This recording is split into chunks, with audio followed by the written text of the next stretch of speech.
This account was created to provide information on how current immigration laws apply to certain factual scenarios. There are many, I suspect, who are worried about their immigration situation, but they're not sure if they should speak to an immigration attorney. Keep in mind, and I cannot stress this enough, that immigration law is unbelievably fact-specific. So even if you think that your situation is nearly identical to one of the ones that I go over here, you still need to speak to an immigration attorney personally. Even the smallest factual changes can make a big difference in the outcome. That said, this is not legal advice. I'm hoping this will merely help educate people as to how the immigration laws work, because I know there are a lot of anxiety exists in certain immigrant communities. Also, immigration laws and procedures will likely change quite a bit in the months to come. So what might be accurate and current at the time of this recording very well could change in the weeks to come, maybe even tomorrow. In a situation where USCIS is alleging marriage fraud, how would that look? And what's kind of the process that goes from that point? So, a US citizen marries someone, they file an I-130 or they file an I-130 and an I-485, and USCIS is pushing back saying, not only do we think you don't have enough evidence of your marriage, but we think that this is a fraudulent marriage. How does that kind of play out? Okay, so usually what the USCIS does is they'll issue a notice of intent to deny, and then they'll, depending on what they have, it'll be very lengthy and gives all the reasons why they believe it's not a bona fide marriage. Yep. And then from there, you essentially have to respond to each and every allegation of the marriage fraud. Either with, most of the time they want corroborating evidence. They don't want just, hey, like this, or, hey, like this. No, that's not what they want. They want corroborating evidence. So we would essentially just tackle every single one by one with the client, and then kind of go from there. Very, very fact specific. Yeah.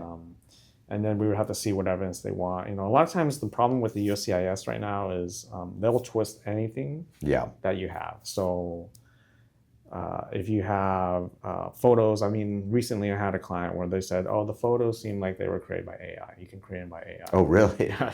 Okay. Eventually approved the case, but and that was just going to a regular interview. That wasn't even a notice of intent to deny. They'll look through the bank statements, they'll look through everything, right? Yeah. And they'll just find whatever. If they don't like something about your relationship, they'll just go through. I find that pretty common with people who are very their ages are very distant. There's a big disparity. There's a big disparity in the age. So if someone's like 30 years older, they'll be like, okay, so what's going on with this guy? Like, what's really going on here? Yeah, and then they'll start asking. They'll give you a hard time. They'll interrogate you at the interview. Yeah. And if they do give you a notice of intent to deny, it's the same thing. You just have to go through each and every one of them.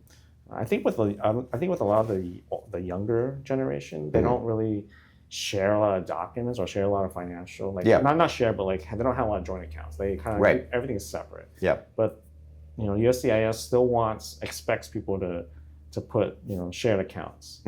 So that doesn't really work. In reality, that's not really it's not really realistic nowadays. To want them to have these joint accounts. It's they want to have joint accounts, and then when they do have a joint account and they don't use it, they say, hey, so you created this just for this. Right. Yeah. They're like, here's our joint account. There's $500 in it. Right. There's $500 next month. There's $500 a month after that. And then never used. Never gets used. And it's like, okay, well, you guys asked for this. Yeah. So but it makes sense to me. That's how, I'm not younger by any means, but my wife and I have separate accounts because we don't want to overdraft and and we don't want to constantly have to, deal with that. But I think younger couples definitely have that. The new generation, they don't have joint anything. Yeah. They send the notice of intent to deny, you respond to that. They generally give, 30 days, 60 days. I don't know if they give 90 days on notices of intent Usually to deny. Usually it's 30 days. Yeah. Then you respond to that, and then you're basically just sitting back and waiting for a decision. Right. If you don't convince them, in your response, then you're going to get a denial, and where do you go from there? Then you can appeal to the BIA, or you can refile.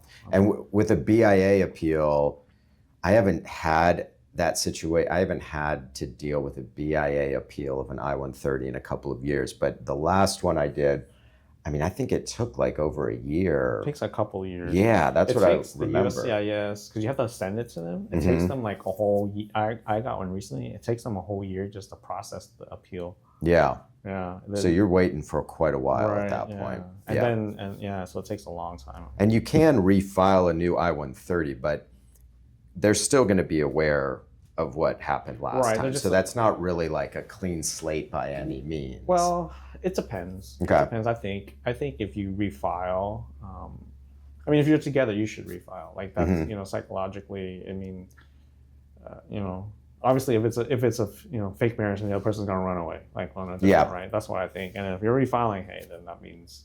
Yeah. Now it's been 4 years since we got married. We're still together. Right, we're still fighting for this. So I don't know why you guys are thinking this is not a bona fide marriage. That's what I think. Yeah. But I mean, some people might think differently. But it's always better to do both. That's what I think. Okay, so do the appeal, but also refile. Have two dogs running in the same race, basically. Yeah. Okay.